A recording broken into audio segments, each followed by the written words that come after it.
Hello दोस्तों, आज का हमारा टॉपिक है experimental determination of stiffness constant. तो सबसे पहले जो है हम स्टेप 1 देखेंगे कि elastic constant are determined by calculating wave velocities in crystal by ultrasonic pulse echo method.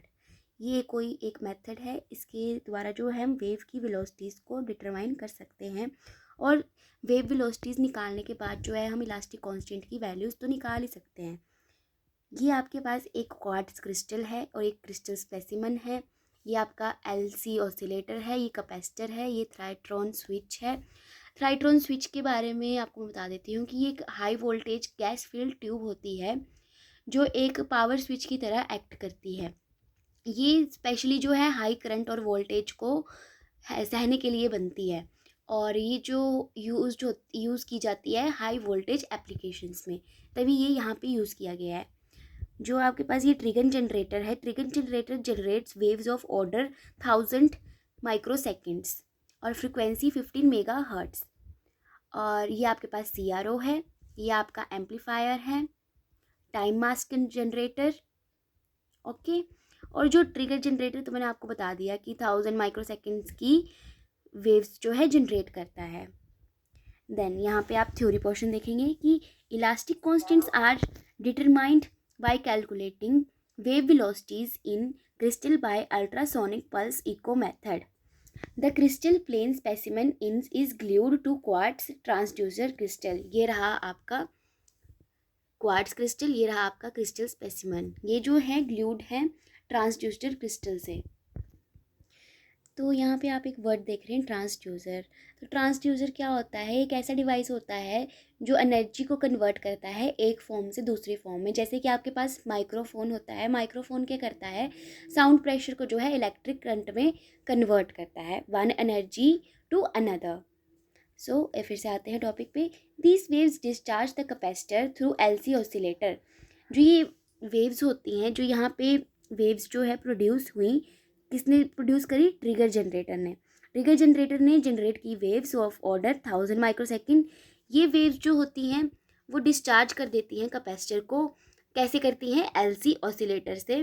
और कब करती हैं? जब आपका थ्राइट्रॉन स्विच जो होता है वो ऑन होता है।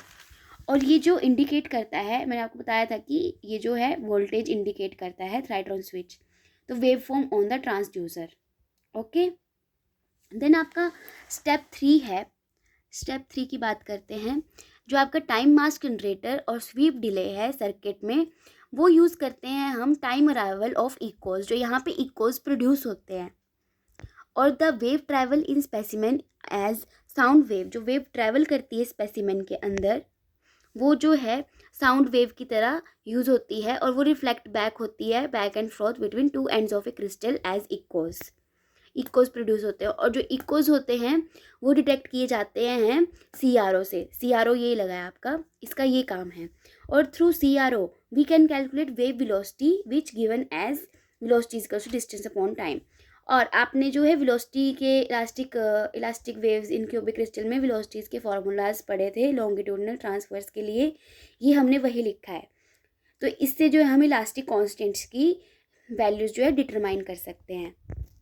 एक आप ये देखें कि ये आपके पास एक क्वार्ट्ज क्रिस्टल है और ये है आपके पास सैंपल क्रिस्टल। इनके बीच में जो डिस्टेंस है वो D डिस्टेंस है।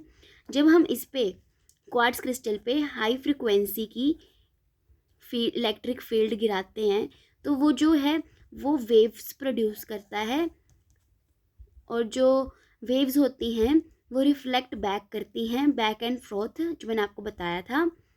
और जब वो यहाँ को जा रही होती हैं तो वो एट टाइम T1 और जब वो वापस जा रही होती हैं वो एट टाइम T2। तो वेलोसिटी क्या आएगी आपके पास? वेलोसिटी का फॉर्मूला आता है displacement upon time. Displacement D और टाइम कितना आ गया? T2 minus T1। तो इससे जो है हम स्टिफनेस कांस्टेंट की वैल्यूज डिटरमाइन कर सकते हैं वेलोसिटी निकाल के। ये एक बार आप डायग्राम को फिर से देख लें। Thank you.